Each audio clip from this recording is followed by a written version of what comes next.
میرا نام سمینہ ہے اور میں پنجاب کے ایک چھوٹے سے گاؤں کی رہنے والی ہوں۔ میرے والد کا شمار گاؤں کے چند چھوٹے زمینداروں میں ہوتا تھا۔ میں ان کی اکلوتی اولاد تھی، اسی وجہ سے انہوں نے مجھے پڑھا لکھا کر ڈاکٹر بنا دیا۔ میں گائناکالوجسٹ ہوں۔ میں نے گاؤں میں اپنا کلینک کھول لیا، مگر وہاں میرا کلینک کامیاب نہ ہو سکا کیونکہ یہاں کے زیادہ تر لوگ غریب تھے اور عورتیں اپنا علاج دائی سے کرواتی تھیں۔ پھر میرے والد نے مجھے ساہیوال شہر میں کلینک کھولنے کا کہا۔ یہاں میرا کلینک خوب چل پڑا اور میں اچھی خاصی کمائی کرنے لگی۔ مجھے نوکری کرنے کا کوئی شوق نہیں تھا، اس لیے میں صبح سے شام تک کلینک پر ہی رہتی اور دل لگا کر مریضوں کا علاج کرتی۔ میں نے اپنی رہائش بھی شاہپور میں رکھی ہوئی تھی۔ کچھ عرصے میں میری شہرت دور دور تک پھیل گئی۔ کلینک کھولنے سے پہلے ہی مریضوں کا ہجوم لگ جاتا تھا۔ کلینک مجھ سے اکیلے سنبھالا نہیں جا رہا تھا، اس لیے میں نے ایک دیندار اور پردہ تننے والی نرس رکھ لی جس کا نام نسرین تھا۔ وہ قریب علاقے کی رہنے والی تھی اور میرے ساتھ رہتی تھی، اس کی وجہ سے مجھے تسلی رہتی تھی اور کسی مریض کو چیک کرنے میں بھی کوئی ہچکچاہٹ نہ ہوتی۔ کچھ عرصہ گزرنے کے بعد نسرین نے مجھ سے کہا کہ آپ کلینک سے تھک کر گر جاتی ہیں، گھر کے کام اور کھانا بنانا بھی مشکل ہوتا ہوگا، کیوں نہ میں آپ کے لیے کوئی کام والی لا دوں۔ میں نے کہا یہ تو اچھی بات ہے، روپے پیسوں کی کمی نہیں، کوئی اچھی کام والی لا دو جو سارا کام گھر کا کام سنبھال لے، بے شک رہائش میں میرے ساتھ ہی رکھ لے، ویسے بھی میں کوارٹر میں اکیلی رہتی ہوں، اچھا ہوگا کہ کوئی میرے ساتھ رہے۔ کچھ عرصے بعد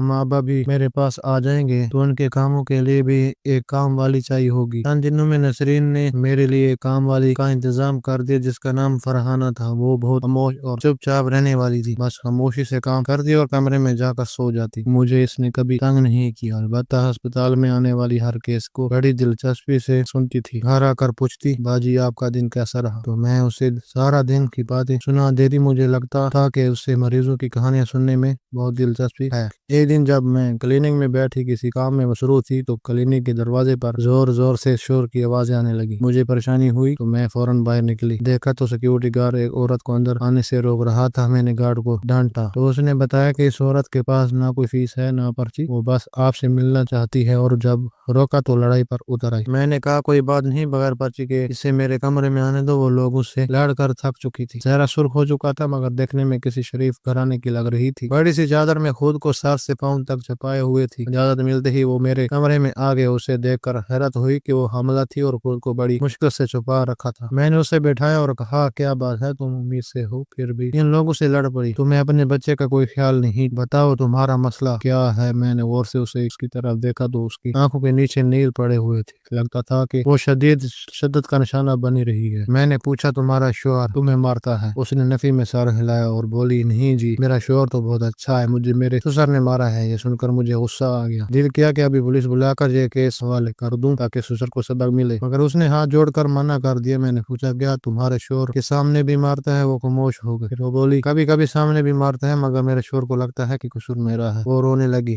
بی بی جی مجھے معاف کر دیں، میرے پاس پیسے نہیں، لوگوں سے سنا تھا کہ آپ بہت اچھا علاج کرتے ہیں، اسی امید پر آپ کے پاس آئی ہوں۔ کئی بار ڈاکٹر کے پاس جانے کی کوشش کی مگر شوہر نے پیسے نہیں دیا، یہ سب کرنا پڑا۔ آپ نے اندر آنے کی اجازت دی، بہت شکریہ۔ یہ کہہ کر وہ میرے آگے ہاتھ جوڑ کر رونے لگی، میں نے روک دیا۔ میں نے پوچھا تمہیں 2 وقت کا کھانا بھی ٹھیک سے نہیں ملتا، کوئی رقم چاہیے تو بتاؤ، میں مدد کر دوں گی۔ وہ بولی بی بی جی مجھے رقم نہ دیں، بس مجھے ایک دوا دیں، میں تقریباً 4 مہینے سے امید سے ہوں مگر یہ بچہ پیدا نہیں کرنا چاہتی۔ میرا شوہر بیٹا چاہتا ہے اور بیٹے کی خاطر مجھ پر عجیب تجربے کرتا ہے جس سے مجھے بہت تکلیف ہوتی ہے، مگر مجھے پتا ہے کہ اس بار بھی بیٹی ہی پیدا ہوگی۔ شوہر مجھے مار مار کر گھر سے نکال دے گا، اس سے پہلے بھی ایسا ہو چکا ہے۔ اس نے کہا ہے کہ اگر اس دفعہ بھی بیٹی ہوئی تو مجھے گھر سے نکال دے گا اور میری باقی بیٹیوں کو بھی۔ ایک بیٹی کی شادی کر چکا ہے، وہ بھی کم عمری میں، اس علاقے میں بیچ دی گئی کہ مجھے اس کا کوئی سراغ نہیں ملا۔ مجھے لگتا ہے شوہر نے بیچ دیا کیونکہ شادی کے 1 لاکھ روپے ملے تھے۔ اب مجھے اپنی بیٹیوں کے نصیب سے ڈر لگتا ہے کہ باپ کی ان کی شادی اچھی جگہ نہیں کرے گا اور یہ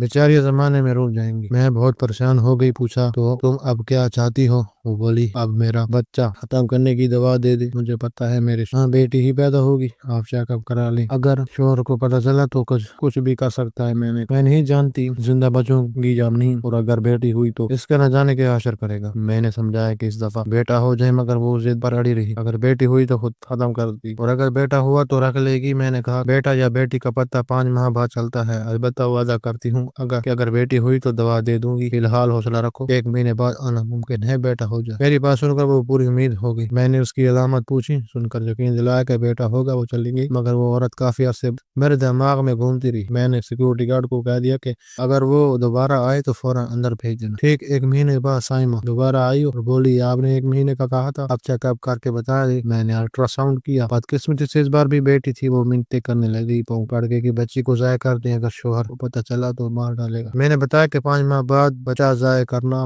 جان لیوا ہو سکتا ہے، البتہ تم بچہ مجھے دیتی ہو، میں اس کا علاج کراؤں گی، اسپتال میں رکھوں گی۔ جب بچی پیدا ہو جائے تو مجھے بھی دے دینا۔ شوہر سے کہہ دوں گی کہ بچی پیدا ہو کر مر گئی ہے، کیونکہ اسے بیٹیوں سے دلچسپی نہیں، وہ مان جائے گا۔ سائمہ دل پریشان رہی، پھر مان گئی۔ بولی میں اپنی بچی کو ماننا نہیں چاہتی، مگر اپنے شوہر سے ڈرتی ہوں۔ میں نے وعدہ کیا کہ سارا خرچہ میں اٹھاؤں، بس صبر کرے اور بچی مجھے دے دے۔ میں نے بتایا کہ میں شادی نہیں کرنا چاہتی اور کسی بچی کو گود لے کر پالنا چاہتی ہوں۔ یہ سب کہتے ہوئے میری آنکھوں میں آنسو آ گئے، کیونکہ بہت پہلے میرا دل ٹوٹ چکا تھا۔ میڈیکل کے 2nd ایئر کی بات ہے، جب میں نے ایک شخص کو دل دیا تھا اور اس نے کمال کر دیا۔ بعض اوقات خود پر یقین نہیں آتا کہ مجھ سے اتنا بڑا گناہ ہوا تھا، مگر اب سب بھلا کر آگے بڑھ چکی۔ شادی نہیں کرنا چاہتی تھی۔ میں نے کہا تمہاری بچی میرے پاس رہے گی۔ وہ بہت خوش ہوئی، بولی 9 ماہ بعد آپ کے پاس آؤں گی، آپ میرا علاج کریں گی، پھر بچی آپ کی ہو جائے گی، میں ہمیشہ کے لیے آزاد ہو جاؤں گی۔ میں نے امید دے کر گھر بھیج دی، مگر اگر آ کر دل بھرا ہوا تھا۔ گھر آئی تو فرحانہ میرے پاس آ کر بیٹھ گئی۔ میں نے آج اس سے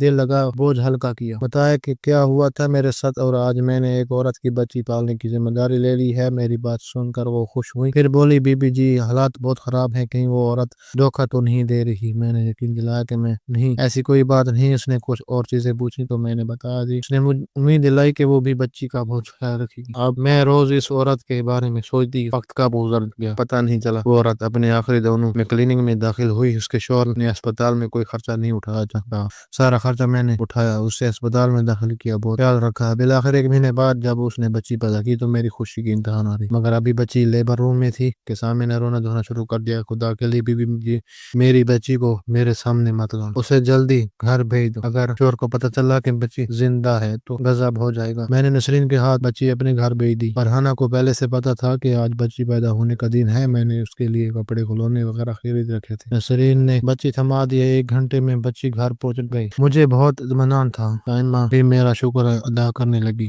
بولی آپ نے میری بہت مدد کی، اللہ آپ کو اس کا اجر دے گا۔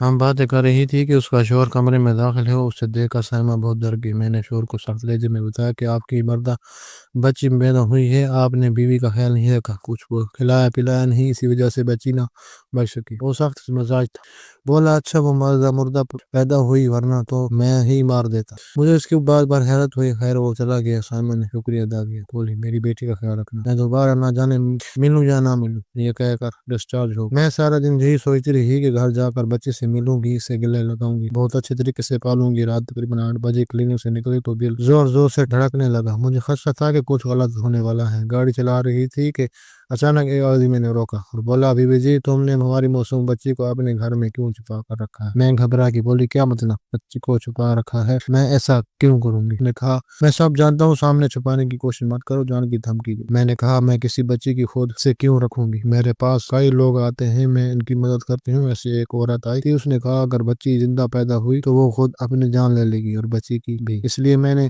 بچی گھر لے لی، میں اسے پالنا چاہتی ہوں، میں نے ماں سے جائز لے کر لیا ہے، آپ سمجھنے کی کوشش کریں۔ وہ بولا میرا مزاج خراب مت کرو، مجھے گھر لے چلو، بچی کو لے کر واپس جاؤں گا، تمہیں اس بچی کے بارے میں حقیقت معلوم نہیں، ہمارے معاملات میں دخل اندازی مت کرو۔ میں بہت ڈر گئی، گاڑی میں بیٹھا رہا۔ اس نے بائک سڑک کنارے کھڑی کی، میں گھر پہنچنے میں دیر لگ رہی تھی۔ گھر میں نے ابا اما نہ تھے اور نہ کوئی مرد حفاظت کے لیے، دل کسی سوکھے پتے کی طرح کانپ رہا۔ چلتے چلتے میں نے فرحانہ کو میسج کیا کہ بچی کو کہیں چھپا لو اور پولیس کو کال کر دو۔ فرحانہ میٹرک پاس تھی، میسج پڑھ لیتی تھی۔ گھر کے سامنے گاڑی روکی تو وہ بولا چلو جلدی بچی کو لے کر آؤ ورنہ تیرے ساتھ چھیڑ چھاڑ کروں گا۔ گھر میں فرحانہ اور بچی غائب، میسج کام کر گیا مگر پولیس ابھی تک نہیں آئی۔ میں نے ڈرامہ شروع کر دیا، باہر بھاگی، آنکھوں میں آنسو لیے، اس کے آگے آج جوڑنے لگی، خدا کے لیے معاف کر دو، میں نے بچی کو غائب نہیں کیا، وہ خود کہیں چلی گئی۔ وہ چیخا تمہارا دماغ خراب ہو گیا، 1 دن کی بچی خود کیسے جا سکتی ہے؟ تم نے کہیں رکھی ہوگی، جلدی بتاؤ۔ اس نے ماری ہو تو میں ڈر گئی، بولی بھائی تم سارا گھر چھان لو۔ میں نے بچی نگرانی کے حوالے کی تھی، جہاں لوگ مجھے جانتے ہیں، میں سب بتانے کو تیار ہوں، اور انہیں دھونے پر ڈرا پڑ گیا۔ میں نے پوچھا اس بچی کے پیچھے سب اتنے پریشان کیوں ہیں جبکہ ماں ماں تو کہہ رہی تھی کہ شوہر نے مارا ہے اور بچی کو گھر نہیں لے جائے گا۔ شوہر کو بھی میں نے کہا تھا کہ بچی مردہ پیدا ہوئی۔ وہ بولا یہ سب جھوٹ ہے، ہم نے کبھی دھمکی نہیں دی، وہ خود اپنی حرکتوں کی وجہ سے اس حال کو پہنچی۔ میں حیران رہ گئی۔ اس نے کہا جی ہاں اس نے جھوٹ بولا، اصل میں ہم ایک پیر گھرانے سے تعلق رکھتے ہیں، ہم اپنی عورتوں پر ظلم نہیں کرتے۔ یہ عورت جو آپ کے پاس آئی میری بہن ہے، اس نے اپنی مرضی سے شادی کی، ہم نے بہت روکا کہ ٹھہر جاؤ، تمہاری شادی کریں گے، مگر نہ مانی۔ ہمارے غریب رشتہ دار تھے سے شادی کر لی، ہماری بہن ہمیں دھوکہ دیا۔ اب جب بچی پیدا ہوئی تو وہ اسپتال میں دے آئی، جبکہ ہمارے پیر کا کہنا ہے کہ یہ بچی بڑے نصیب والی ہے، بڑی ہو کر خاندان کا نام روشن کرے گی، مگر میری بہن نے جھوٹ بول کر یہ بچی آپ کو دے دی کیونکہ ان کے پاس کھانے تک کے پیسے نہیں۔ یہ بچی میں ابھی آپ کے ساتھ لے کر جاؤں گا۔ وہ بھی یہ باتیں بتا رہا تھی کہ پولیس آ گئی، ساتھ میں فرحانہ اور بچی بھی آ گئی۔ میں نے ساری بات پولیس کو بتا دی، پولیس نے والدین کو بلایا۔ تفتیش کے بعد پتہ چلا کہ بچی کے والدین جھوٹ بول رہے تھے، غربت کی وجہ سے بچی سے جان چھڑانا چاہتے تھے، جبکہ خاندان والے بچی کو رکھنا چاہتے تھے۔ کافی بحث کے بعد پولیس نے صلح کروائی، بچی ماں کے حوالے کی گئی، والدین نے سب سے معافی مانگی۔ جس آدمی نے بھی مجھ سے معافی مانگی جس نے مجھے ہراساں کرنے کی کوشش کی تھی، طریق غلط تھا، مگر میں نے اللہ کے واسطے معاف کر دیا۔ پولیس نے صلح نامہ لکھوایا، سب نے دستخط اور انگوٹھے لگائے، پھر سب چلے گئے، بچی بھی ساتھ لے کر گئے۔ میں بہت اداس ہو گئی، ساری رات سو نہ سکی۔ اگلے دن میرے والدین آ گئے، وہ کافی عرصے سے مجھ سے شادی کا کہہ رہے تھے، مگر میں نے انکار کرتی رہی۔ اب میں نے فیصلہ بدل لیا اور وہاں کر دی۔ آج میری شادی کو 6 سال ہو چکے ہیں، میرے 2 بچے ہیں اور ایک اچھا شوہر ہے، مگر جب بھی یہ واقعہ یاد کرتی ہوں تو آنکھوں میں آنسو آ جاتے ہیں۔ شاید کہتے ہیں کہ جب عورت کو زیادہ ڈرایا دھمکایا جائے تو وہ انتہائی سا قدم اٹھا لیتی ہے۔ ناظرین، ہماری ویڈیو اگر آپ کو پسند آئی ہے تو ضرور لائک کیجیے، اپنی رائے دینا چاہیں تو کمنٹس کیجیے، اچھی لگے تو شیئر کیجیے۔ اس کے ساتھ ساتھ اگر آپ نے ہمارا چینل سبسکرائب نہیں کیا تو ضرور کیجیے اور بیل آئیکن پر لازمی کلک کیجیے تاکہ ہماری آنے والی ویڈیو آپ تک بار بار پہنچ سکے۔